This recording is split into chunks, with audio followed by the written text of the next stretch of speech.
I am archiving every distortion. I am Ibrahim Trare, and today I am pulling off your masks. Correctly, you heard me. I, whom you call a young military hunter, leader. In the heart of Nairobi, the air hangs, thick with tension, usually buzzing with the chaotic rhythm of matatus. And street vendors, the streets are now eerily quiet, save for the distant echo of chants and the shuffle of boots. In Kenya, a nation known for its resilience, its vibrant democracy, and its complex relationship with authority, something unprecedented is unfolding. Through the city, whispers of rebellion ripple, not from the usual quarters of civilian protesters or political activists, but from an unexpected source, the police themselves. And surfacing at the center of this storm, a name keeps appearing, one that carries the weight of revolution and defiance from a distant land. Ibrahim Trare, the young military leader from Burkina Faso. Picture this, clad in their navy blue uniforms, a group of Kenyan police officers stand in a huddle outside a precinct in Eastlands. Slung over their shoulders are their rifles, but a different kind of resolve betrays their faces. These are not the stern enforcers of law and order the public is used to seeing. Their eyes dart nervously. Their voices are low but urgent. Enough is enough, one officer mutters, his words barely audible over the hum of a passing motorcycle. If Trare can stand up to the powers that be, why can't we? Another officer nods, his grip tightening on his baton.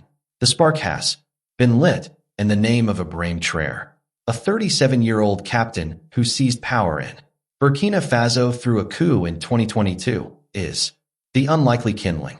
To understand how we got here, let's rewind. Across the continent in the Sahel, Burkina Faso has been a cauldron of unrest. A charismatic figure with a boyish face and a steely determination, Ibrahim Traoré emerged as a symbol of defiance against Western influence and local corruption. Since taking power, he has positioned himself as a Pan-Africanist, channeling the spirit of Burkina Faso's revolutionary hero, Thomas Sankara. Traore's policies, nationalizing gold mines, rejecting French military presence, and forging ties with Russia, have made him a polarizing figure. To some, he is a dictator consolidating power. To others, he is a liberator, a voice for a generation tired of exploitation.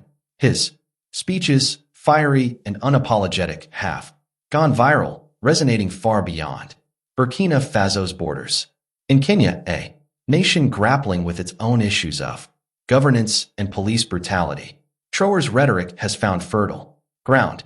Back in Nairobi, for years, the police officers' discontent has been simmering.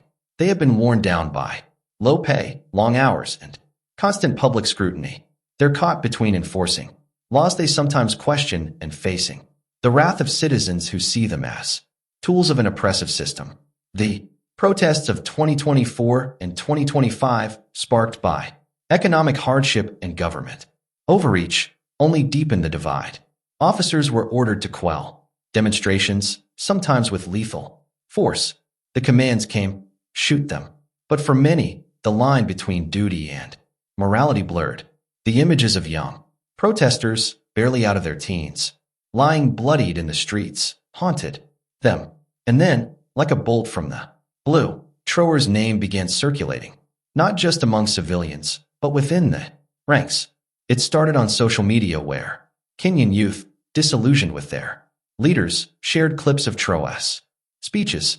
Stop behaving like puppets who dance every time the imperialists pull the strings, he declared at the Russia-Africa Summit in 2023.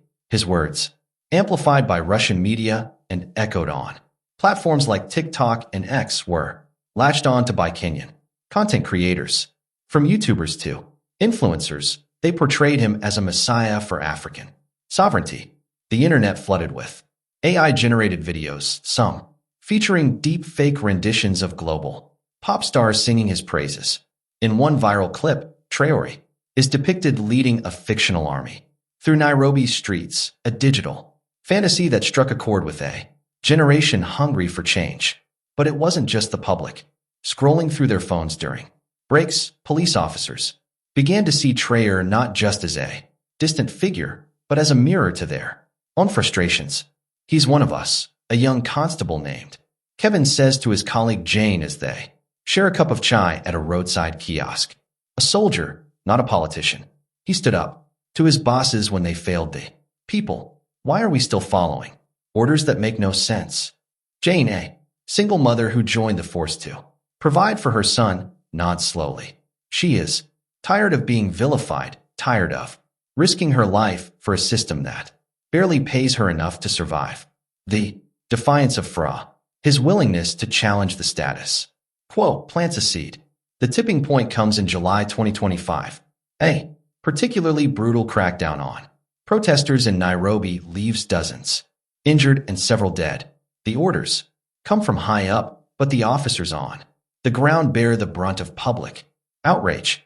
Social media erupts with hashtags like hashtag police reform now and hashtag Troy inspires.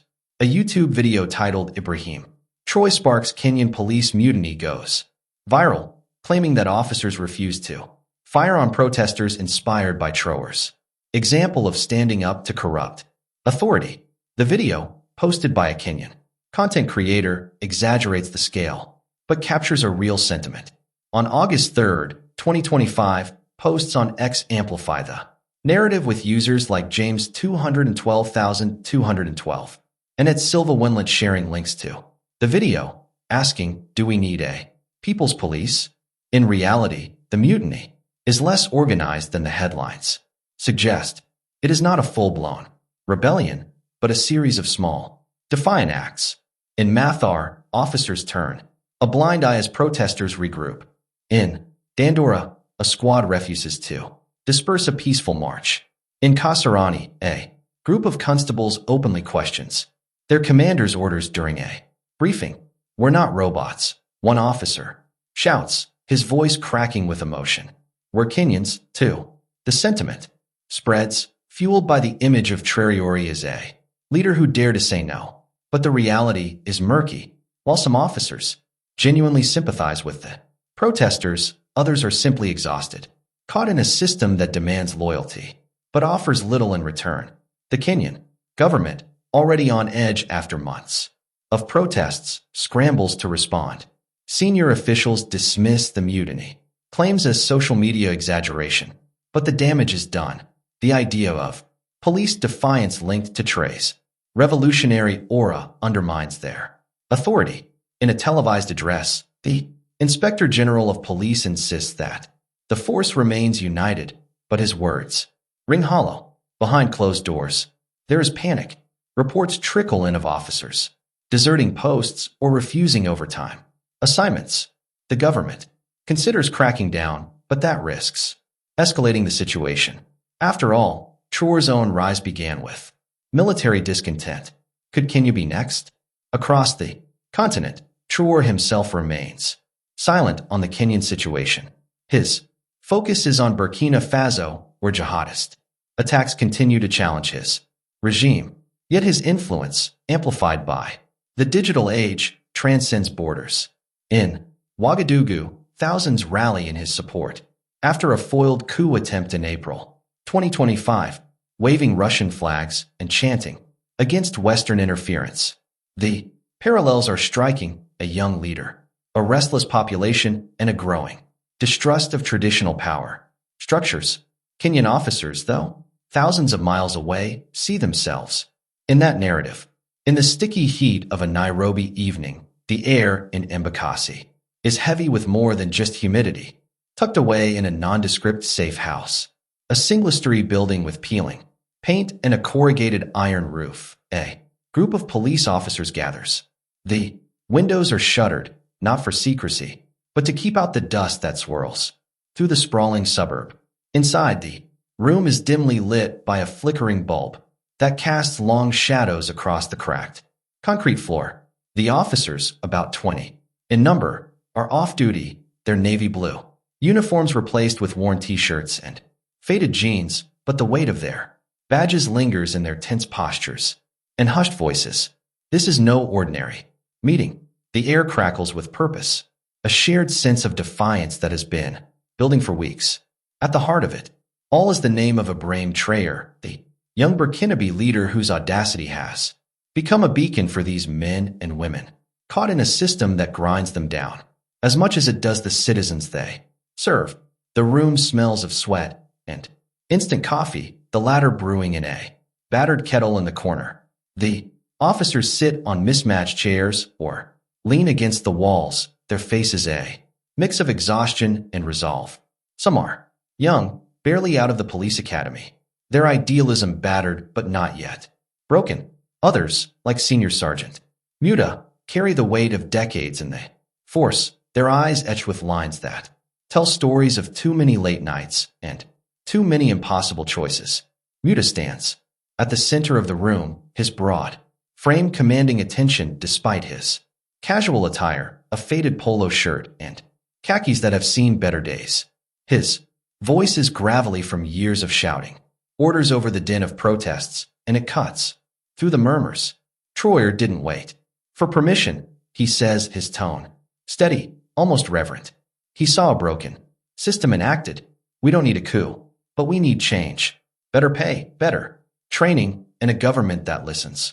The words land like a spark in dry grass. The story of Traore has taken on a mythical quality in this room, a symbol of what happens when those in uniform dare to defy the status quo. His fiery speeches, which reject Western influence and demand African sovereignty, have echoed across borders, amplified by social media and late-night conversations in safe houses like this one. For these officers, Traore is more than a distant revolutionary. He is a mirror reflecting their own disillusionment, a reminder that power can be challenged even by those sworn to uphold it. Near the front sits Jane, a young constable who joined the force to provide for her son. Her arms are crossed tightly. She has been quiet for most of the evening, wrestling mentally with the risks of what they're discussing. At 29, she has seen enough to know the police service is a machine that chews up its own as readily as it does the public. Her salary barely covers rent and school fees. And the constant vilification, protesters spitting at her, social media branding her a thug, has left scars deeper than any baton could inflict. Yet when she speaks, her voice is clear, cutting through the restless energy in the room. We're not against the people, she says, her eyes meeting Mooch's. We're with them. But who's with us? Her words hang in the air, a challenge and a plea. The other officers nod. Some vocalize their agreement with soft MHMS, and exactly. Jane's question captures the heart of their discontent. For years, they've been caught in a vice, enforcing laws handed down by politicians they don't trust, facing the wrath of a public that sees them as the enemy, and working under conditions that border on inhumane. The protests of 2024 and 2025, fueled by skyrocketing taxes and economic despair, have only sharpened the divide. Officers like Jane have been ordered to fire tear gas, to swing batons, to arrest kids who look like their own siblings. The images of bloodied protesters, some barely 18, haunt their dreams. And yet, when they return to their cramped quarters or face their families, they're met with the same question. Why do you do this? Mucha raises a hand, and the room falls silent. Jane's right, he says, his voice softer now, almost paternal. We're not the enemy, but we're not robots either.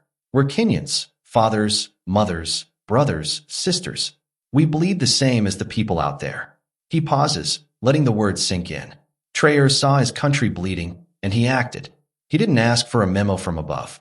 He didn't wait for a politician to hand him a solution. He took a stand. That's what we need to do. Not for power, not for chaos. For us, for the people we swore to protect.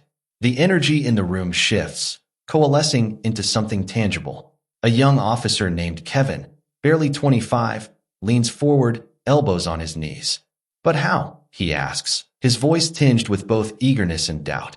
Traore had an army. We're just us. If we speak out, they'll sack us. Or worse.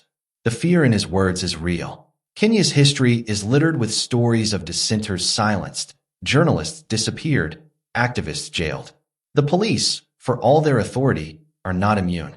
Mucha himself has seen colleagues demoted or transferred to remote posts for less.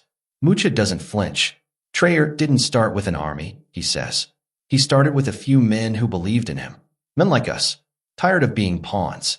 We don't need guns or coups. We need a voice. He pulls a crumpled notebook from his pocket. Its page is yellowed and dog-eared. I've been talking to officers in Mathar, Dandora, even Kisumu. They're saying the same things we are. Low pay, no respect, orders that make no sense. We're not alone. The mention of other precincts sparks a ripple of excitement.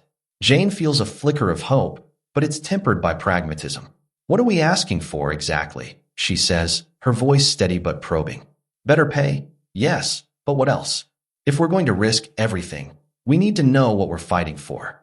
Mucha nods, flipping open his notebook. I've been writing it down, he says almost sheepishly.